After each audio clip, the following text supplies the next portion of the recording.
What we're looking at here is Ukraine's Aeros Scout unit, showing off the grenade-dropping drones they use to attack Russian troops in Donetsk Oblast.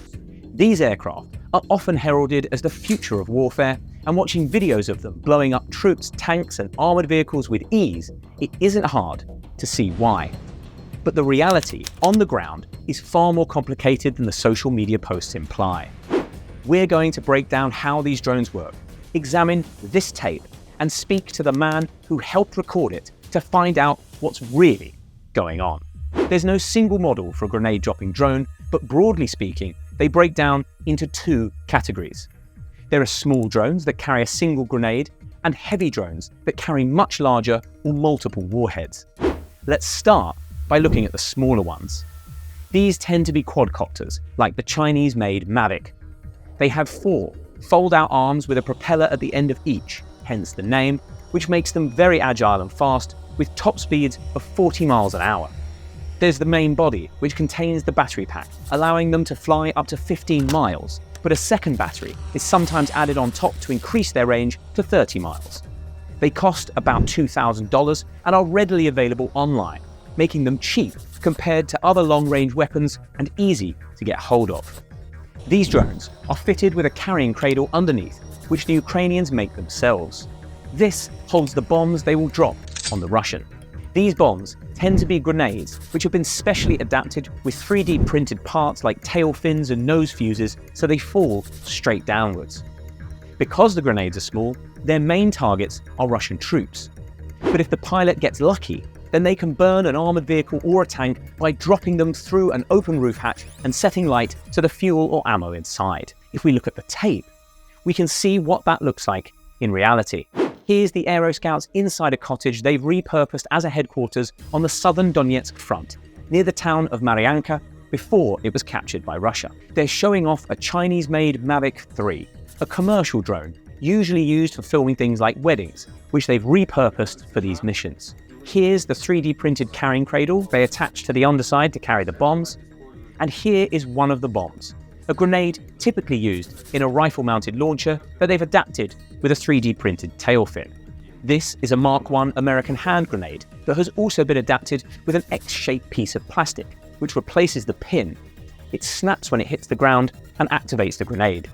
This is how it fits into the carrying cradle, and how the cradle drops it. And this is another rifle grenade, fitted into a slightly different housing, also 3D printed. Here we can see the Aeros Scouts setting up for a mission, but we're going to pause right there and take a look at how these drones are used first. The Aeros Scouts are a dedicated drone unit. This means they're not deployed on the front line, but a few miles behind it. When a Ukrainian unit on the front line comes under attack, they'll request fire support. This usually involves artillery, but also grenade-dropping drones. The Aeros Scouts get a call to help and head to a particular sector with their drones. They'll drive to a forward position, a pre-prepared trench or dugout, where they'll set up their drone and get it into the air. Then, using live video feeds from surveillance drones hovering over the battlefield and electronic maps, they'll start hunting down and taking out their targets. Because the bombs they're dropping are small, they're mostly used against infantry. The grenades will cause casualties, but the presence of drones is also helpful in forcing Russian formations to disperse. This makes attacking much harder, because a successful assault is all about concentrating power in one place. With drones in the air, this becomes very dangerous to do. If the drone pilot gets lucky, they may find an abandoned vehicle on the battlefield, with its top hatches left open. In the hands of a skilled pilot, a grenade dropped through the hatch could set light to the fuel or ammo inside a tank or armoured vehicle and destroy it completely. Once the mission is complete, the drone returns to its handler where it can be fitted with another explosive and head out into the field again. If we come back to the tape and hit play, we can see that in action. Here, the Aeros Scouts are setting up their drone, flipping out the arms and the propellers. This soldier is fitting a grenade into the carrying cradle, and if you look here, you can see a trigger he's going to fit to the nose, which will set it off when it hits the ground. The Mavic is small enough to be launched by hand, which is what's happening here. And here's a clearer look at one of those nose-mounted triggers being fitted. This grenade comes with a special message for the enemy. Our present for Russian.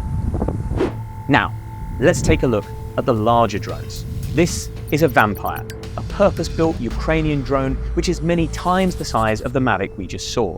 It's a hexacopter because it has 6 arms and propellers instead of 4. In the middle are antennas. We're not 100% sure, but we think this one boosts the signal of other nearby drones, and this one controls the Vampire itself.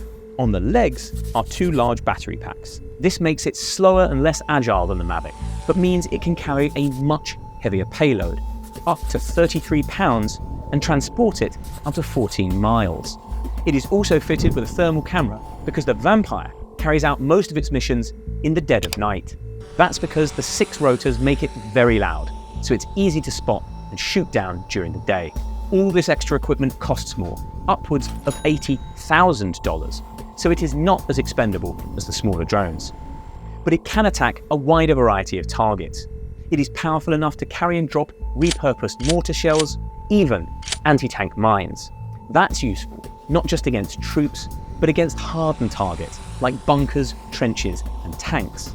The Russians fear this drone so much, they've nicknamed it Baba Yaga, a witch in Slavic folklore who flies about in the night, carrying off and eating children.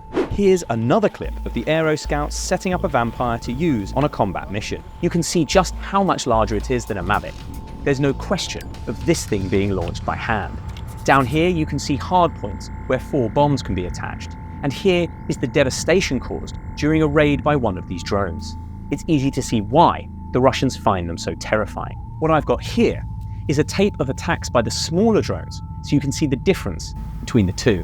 Here you can see a drone hovering over Russian positions on the front line.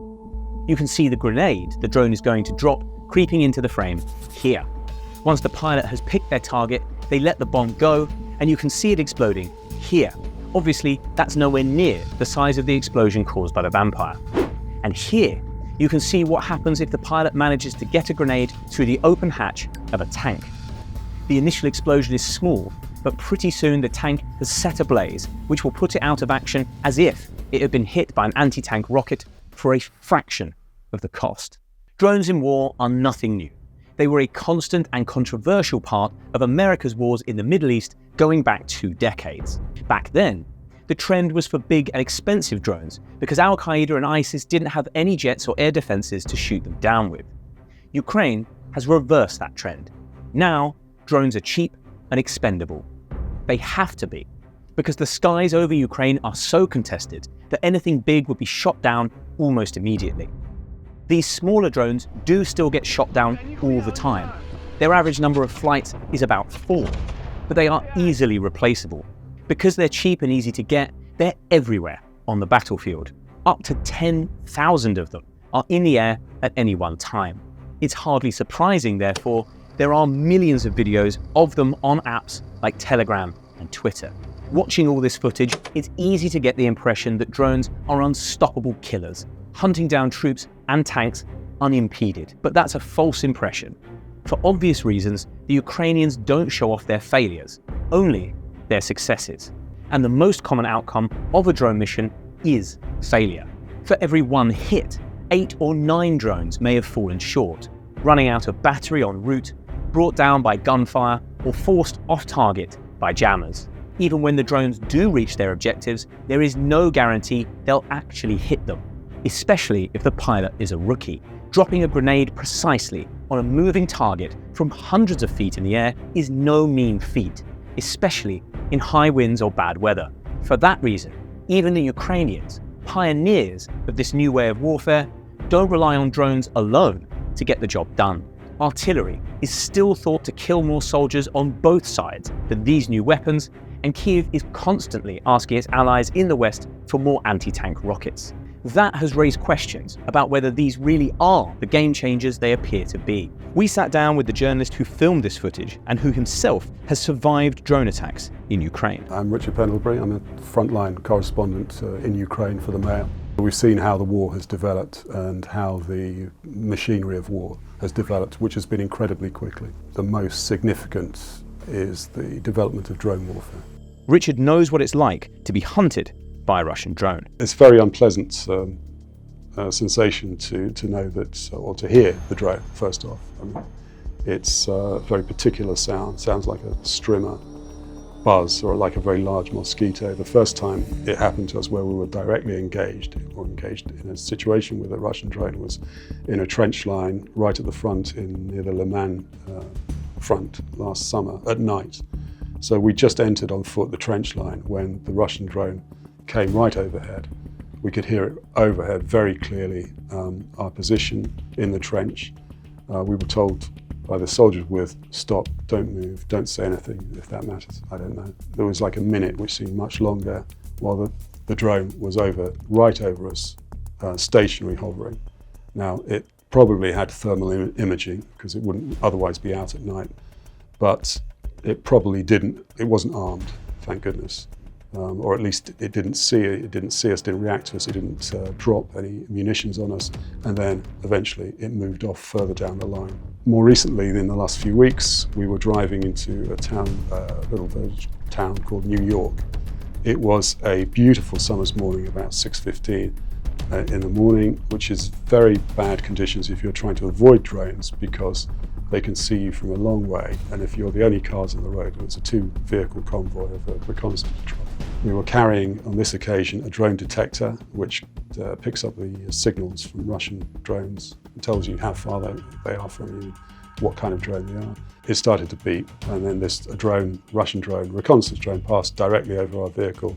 It was a target acquisition drone, so it was looking at us rather than wanting to, being able to kill us. When we pulled out of the town, the same road on the way back, again, beeps, beeps, beeps, and this was a kamikaze drone which was closing in on us, and it almost got to the point where we drove off into the nearest hedge and then scattered, which is what the instructions were, when it stopped closing and then went off somewhere else, which was lucky for us.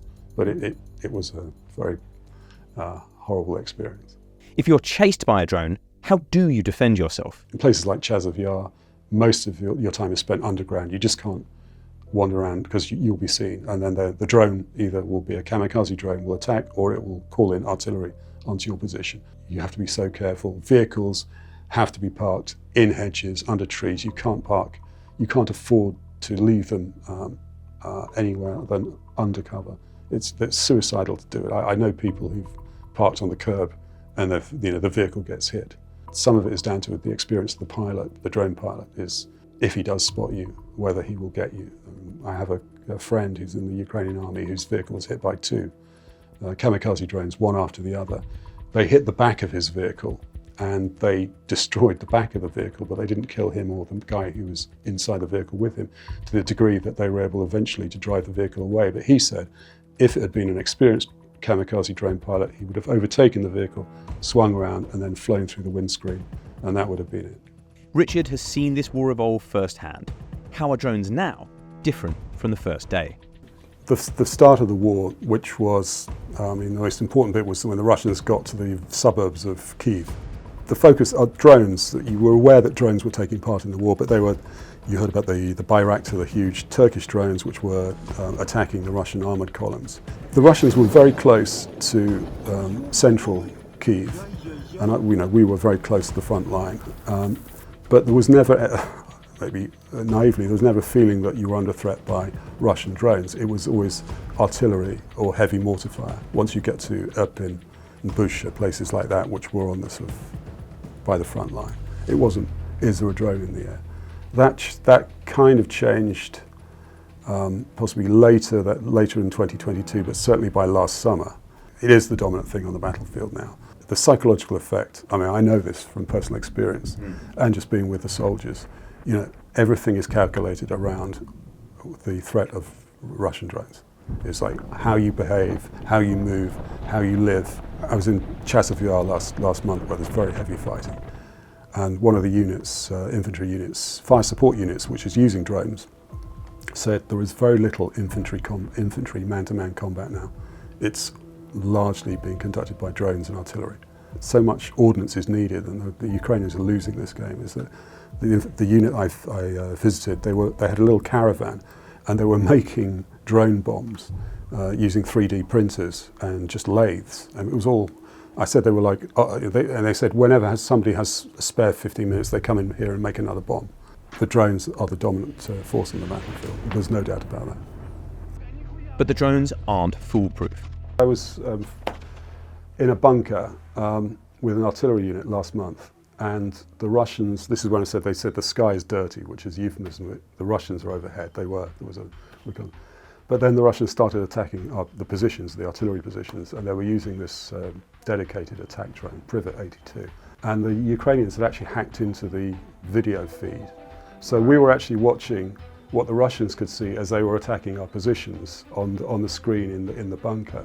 The drone kept going round, and the positions were in a tree line, and it kept going round, and then it would. The operator obviously thought he wasn't going to get there, and I think it was a bit windy. And the Ukrainians with me would be laughing at him because he was incompetent. And then finally, because the battery time, again, they have to attack at a certain stage. So he attacks and he lands in the field in front of the tree line, and that's a game over. But then they launch another 15, one after the other, all against the same target, and each of them misses in the same way. You don't see those on the social media. Richard captured the Aeros Scout footage during one of his trips. Let's see his reaction. Well, this is a unit of Aeros Scouts for the Ukrainian border guards, and they're in an abandoned cottage on the southern Donetsk front. As you can see, they're showing us some of the adaptations that they've made to commercially available drones, most common being the Mavic from DJI. They were then last summer, they still are having to adapt these reconnaissance drones into bomb-carrying strike drones. They've got a cradle there, and the corporal is demonstrating how the cradle works. It's very simple. It drops a grenade. You possibly will see the table. It's covered in bits and pieces. It's like, it's a workshop. This is a Mavic type. It may well be Mavic type drone, which again they've adapted to drop a grenade. They've also used what they call it aftermarket. With that particular Mavic, I think they've added a second battery, because one of the big problems of these small Mavics is their short range.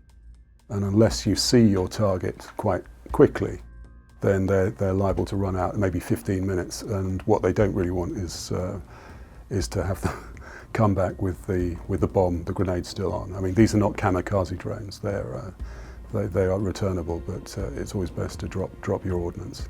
This is a purpose-built attack drone. It's Ukrainian manufactured. You can see the effect it has. It's a vampire drone. They usually use them at night, and they can carry they can carry an anti-tank mine adapted to explode on contact when dropped from the air. The Russians are very frightened. You can see the devastation. How close were these troops to the front line? It was probably about 5 miles. Some of the drone operators will be further forward. We went to their forward positions.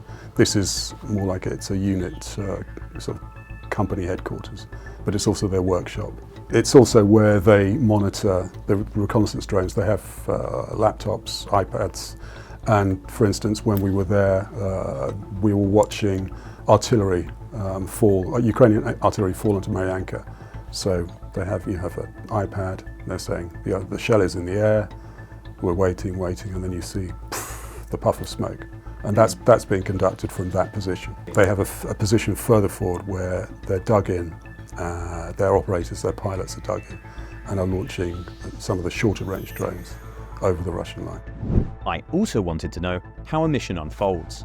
There might be infantry assault on a Ukrainian position in the front line. The infantry, the Ukrainian defenders, will call in fire support. That will be artillery, but also the drones. The drone unit will get the call to go to a certain sector with their attack drones, probably launched from the forward positions for that unit.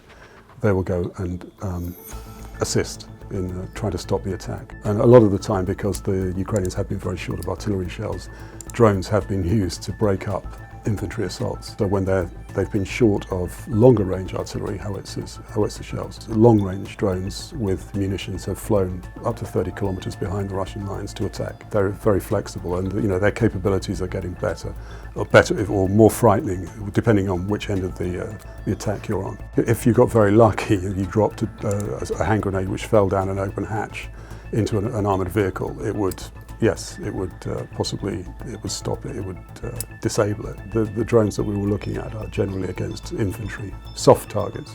But what you've got to appreciate is how many drones there are in the air at one time. I mean, the figure I was given last summer was 10,000 in the air at any one time along the front lines. So if you go into a forward command post, and you can't go out because there's artillery coming on time, but in the forward command post there will be a bank on the wall, 12 different images constantly flickering, and that is from 12 different drones who are over the sector the whole time, reconnaissance drones. It's like a security room in a department store or something like that. You're just looking at what's in front of you and looking for movement all the time.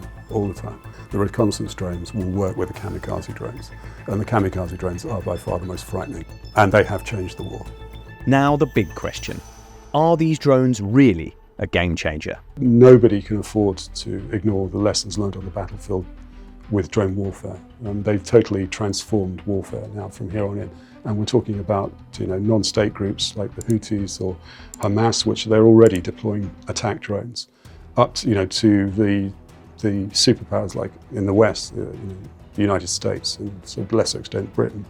And they've got to really ramp up their use of drones, not just to use as offensive weapons, but the way that they're going to tackle them, electronic warfare, but also air defense against drones. Because at the moment we have this unsustainable situation where they're using missiles which cost hundreds of thousands of dollars a piece to take down a Mavic drone which may cost $2,000. What we're looking at here is the Astra Group, a drone unit embedded within Ukraine's special forces who are fighting Russia to the north of Kharkiv. They're using some of the latest battlefield tech, FPV or first-person view drones, to blow up Russian vehicles and trenches. These tiny, cheap kamikaze aircraft have been around for years, filming weddings and racing each other. But now some believe they're revolutionizing modern warfare. But are they really the next big thing? Or are they just filling a gap in Ukraine's arsenal? We're going to delve into how an FPV works, analyze this tape, and speak to an expert to find out. There's no single model of an FPV. They're built by dozens of companies, hobbyists, and even by troops on the front line. So they're all a little bit different, but they tend to follow the same design, which starts with an X-shaped frame. This is typically made from carbon fiber or plastic, which is either repurposed from an existing drone, like a racing drone, or created using a 3D printer. At the end of each arm is a small electric motor and a propeller that the drone uses to accelerate and steer. There are 4 in total, making this drone a quadcopter. Having 4 motors means the drones are fast. 60 miles an hour top speed is nothing unusual, but some can reach 100 miles an hour or more, and they can make very sharp turns. Strapped to the underneath of the drone, using cable ties or something similar, is the payload. For FPVs, this is usually an anti-tank shell. Here we're using the warhead from an RPG-7 rocket launcher that probably weighs somewhere between 2 and 4.5 pounds. On top, there's a battery, which gives the drone a range of around 6 miles. And on the front is a small camera, which acts as the drone's eyes, and at the back is a transmitter antenna. You can actually see all of that if we go back to the tape and freeze frame right here. Here's the X-shaped frame, the 4 propellers, the battery, and the antenna. And underneath is the payload, which in this case seems to be an explosive the FPV team has improvised themselves. Once the drone is in the air, the antenna sends a drone's eye view back to the pilot, who uses a headset to control it as if they were on board. This allows the pilots to make incredibly precise adjustments, striking Russian tanks, armoured vehicles, and trenches at their weakest points. This is the true genius of the FPV, turning outdated grenades and anti-tank shells into lethal precision weapons. You can see the pilots wearing their headsets in the footage here and here. And here we can see what they're seeing through the drone's camera. This allows them to hit specific weak points on Russian vehicles, blowing them to smithereens. To be effective, the FPV needs to work alongside a surveillance drone, which looks similar but has a better camera. Flying high above the battlefield, their mission is to pinpoint Russian vehicles, troops, or trenches to be attacked. If their commanders decide a target, say a Russian tank, is worth hitting, they will issue orders to a unit to strike it. In the past, that unit might have used expensive anti-tank missiles or artillery shells, but increasingly, the job is being given to cheap FPVs. FPV teams typically deploy between 1 and 3 miles behind the front line, out of immediate danger, but close enough to keep the target within range. They will set up an aerial, which allows them to steer the drone and receive video back from it. Then they will launch.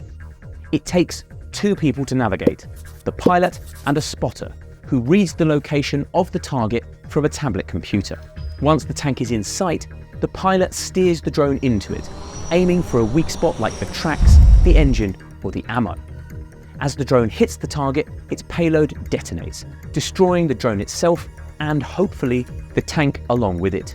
Now, let's watch all of that in action. Here you can see the Astra team deploying into the field after receiving their orders, riding along in the back of a pickup truck with all their equipment. Once they reach the area they're attacking, they set up their aerial, assemble the drone and its explosive payload, and get it into the air. The pilots then pull on their goggles and get to work. Looking at this slightly blurry name patch, we think this guy's name is Zachik, which means bunny in Ukrainian, which would make sense of all the other rabbit patches he's wearing, and this rather fetching pair of camo bunny ears. Here you can see his spotter using a tablet computer to guide him. Once Zachik can see the target himself, he dive bombs the drone straight into it. The surveillance drone spots an explosion, and the attack is a success. Cue the celebrations before the team packs up and heads back to base. All of which is very impressive, but are FPV drones really a revolution in modern warfare? And can they be compared to the invention of gunpowder or the nuclear bomb? Let's take a step back from battlefield tactics and talk strategy. Ukraine is locked into a war of attrition with Russia. The winner will be whichever side can exhaust the enemy's resources fastest. Russia has a huge natural advantage. It has more of everything: troops, tanks, planes, ships, you name it. And it can easily get more of whatever it needs because it is a massive country with lots of natural resources. That means Putin can afford to take losses and still win. Ukraine doesn't have that luxury.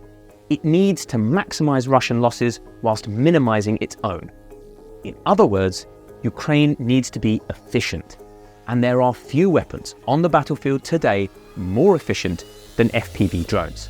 Before FPVs, taking out troops, tanks and aircraft was mainly the job of artillery and missiles. We saw this at the beginning of the war, when shelling demolished Russian columns on their way into Kiev, while missiles blasted tanks and shot helicopters out of the sky. But artillery isn't all that accurate.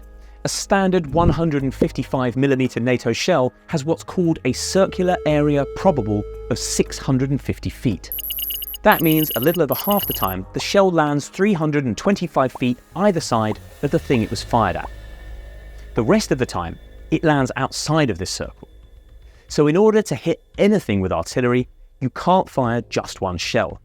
You need at least dozens, possibly hundreds, to blanket an area to guarantee a kill. Artillery therefore chews through ammo, and even though shells are relatively cheap and easy to make, Ukraine is constantly running out. Missiles are much more accurate. Using sensors and motors to guide themselves to their targets, you can be fairly sure of a hit even when firing just 1 or 2. But they're very expensive and difficult to manufacture. A single US Javelin costs around $200,000, and even America, with its vast military-industrial complex, only makes just over 2,000 of them per year. FPVs solve the shortcomings of both. They're cheap and easy to make. Almost anyone can knock one up in a shed using a few $100s of components that are readily available online.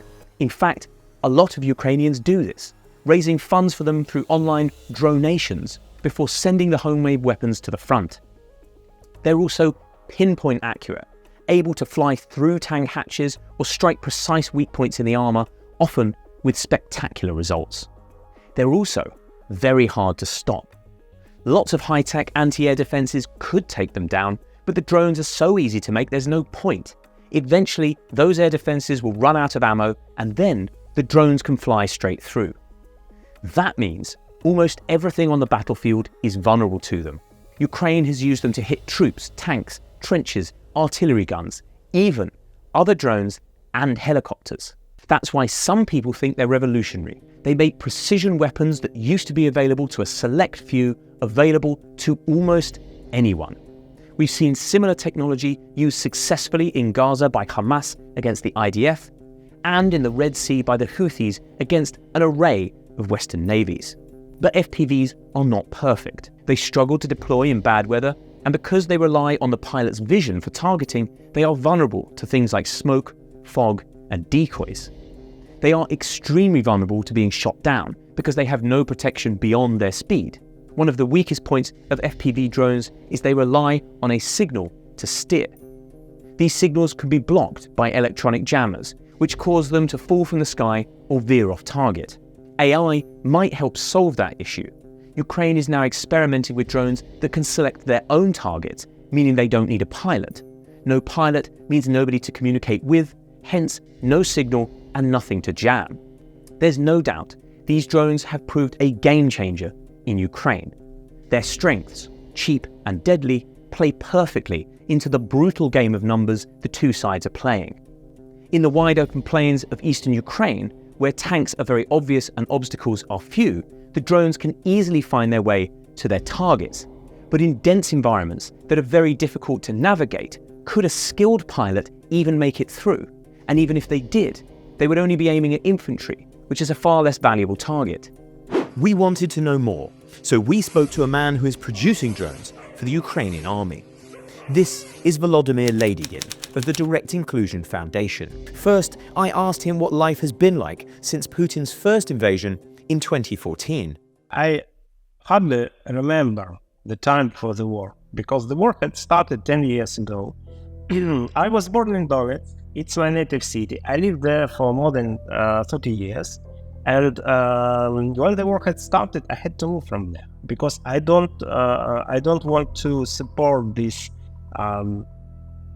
revolution, like they call, like this Russian war, this invasion. I don't want to be a part of it, so I had to move. A lot of people that I knew, that were my relatives, have stayed, and now they're working with this administration because you have no choice. You must work with them, or you will be killed. You will be taken into basement and like tortured to death. So I've stopped the whole part of my life. I've stopped communicating with a lot of people, unfortunately. So that was like the breaking point. And for this, all for this, like 8 years till the full-scale invasion that Russia, I knew that it would happen because it is the essence of Russia to make like these sudden attacks to capture territory, to capture people, to use people. So literally they want to use population of Ukraine as a reserve for mobilization and for moving to Poland, to Moldova and to Kaliningrad, because their plan is to reunite all the territory that was like under USSR occupation. So let's call it like this. Occupation countries that were occupied by USSR.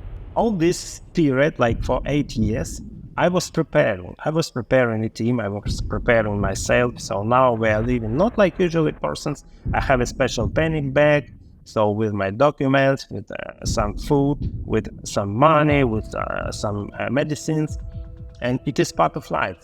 Even my children know that there is like a panic bag, we need to grab some water, food, and like in a few minutes we have to go. I always keep like a tank of my car full with gasoline. It's like life made me like this.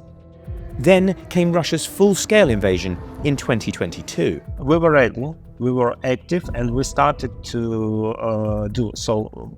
By the first, we have created our foundation, and we started to help both civilians who suffered from this war and to the military, of course, because a lot of my friends in the first day, they just took these weapons, these Kalashnikovs, 4 magazines of bullets, and they jumped on the military like vehicles and went to war. I wanted to help them because they had no helmets, they had no armor plates, they had nothing. So, and we started to gather everything that we couldn't get because it was a lack of everything. You know, it was literally like disaster for our country. We started that we have enough helmets, we have enough armor plates, but we need weaponry. And in the situation with the a great lack of artillery shells, Ukrainian army made a desperate attempt to use FPV technology, FPV drones, instead of artillery, just replaced it somehow. And in this situation, this usage of FPV technology was so successful that now we have, I don't know, like how many new devices using this technology. So Volodymyr started helping the military get hold of drones. We buy just ready product. For example, we buy a lot of Mavics. It's like DJI, Mavic 3T, especially drones with thermal vision camera. Also, we're producing from the simplest 7-inch drones. So we just literally print the frame at the ordinary 3D printer and put some modules that we buy in China. China is the best supplier for us, unfortunately. It was like very funny situation when we tried to buy these modules for the first time, these engines, some processors. Chinese sellers, they thought we were Russians, so they started to tell us how to avoid sanctions. It was very funny. We told guys, we don't need it, we just need this weapon. We have understood that they like selling these drones both to us and for Russians. They're just trading to both sides, you know. It was crazy. So our production is not very big. Our foundation is, we are acting independently. We have our own budget. We product, I don't know, maybe 100 drones per year. But if we are talking about the very initiative that we have in Ukraine, we have, for example, Rosaries. This is the most successful project, and they have produced more than 100,000 FPVs. These FPVs were given to the army. It's a really great amount, and all of these were made by volunteering movement. It's not like state sponsorship. It's one of the ways how we Ukrainians see this war to be so unjust towards us. So we literally convert all our hatred into FPVs. I wanted to know more about the FPVs that Volodymyr produces for the army. FPV is a technology that allows operator using special glasses, using tablet or using phone and camera on the very drone to operate drone and hit the target, for example, or to throw an object, grenade or something, or thermite at the positions of the military. So this technology allows now to use this drone even in the drone wars, when we have intelligent drones of Russia and we're using Ukrainian drone to hunt it down. So this technology is very flexible. It allows the person from the safe place to hit the enemy.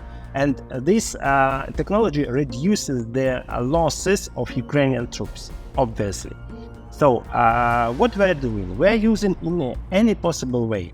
Military tells us that we need drones to hit targets, just one-time drones. We make cheapest drones that we can make, like some set of modules. So we are printing this frame, we are putting some models depending on the situation. Then we need to put special program equipment. So we have very good IT specialists that helped us. We're not innovative in this. We just took this all this program equipment that we needed from our friends. Then we need to calibrate it, and this drone is ready to use. We just need to send it to the military. They put these explosives, and that's it. The drone works. So we just need to put several engines. We need to put battery. We need to put this motherboard, so-called. We need to put antenna. We need to put camera, and that's it. The drone is ready. It's not a very big deal. Everybody can do it, even at home. It's not a very complicated technology. The cheapest we can produce, that costs about 300 pounds, 400 pounds, depending on the situation. And this drone have all the possibility to destroy a military tank, for example, that costs millions. It's amazing. It all depends on the mastership of an operator.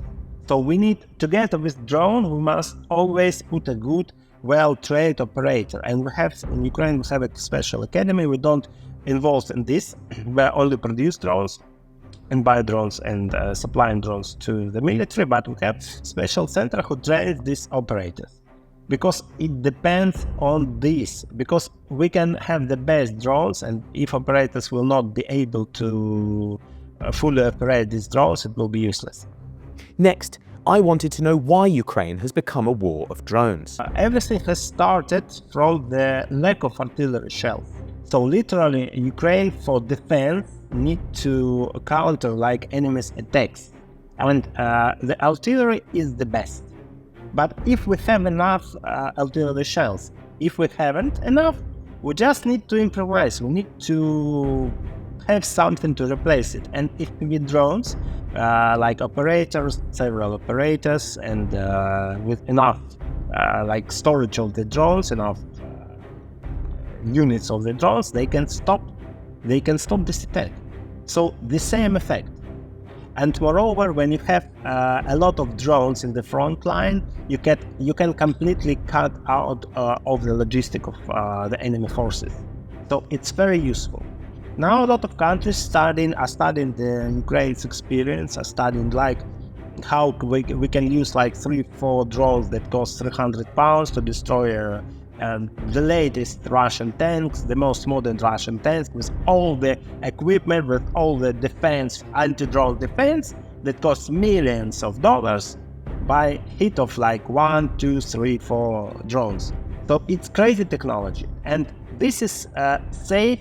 So you can use like this operator that operates these drones from a safe distance. So this operator is out of danger.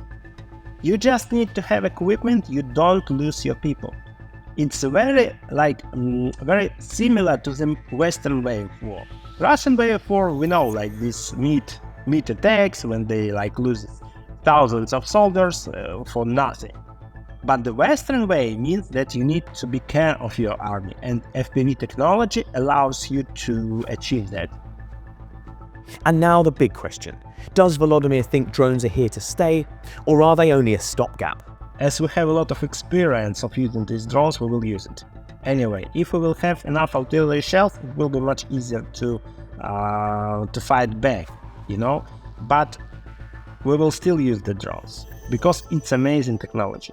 This technology allows our soldiers to be safe and to repel Russian attacks from a safe distance. And Russians know that. The most thing they're afraid in the front line are not like bullets or artillery shells. They're afraid of FPV drones. Because we have a lot of good, great guys who are operators of these drones. They can literally make miracles. They can hunt down.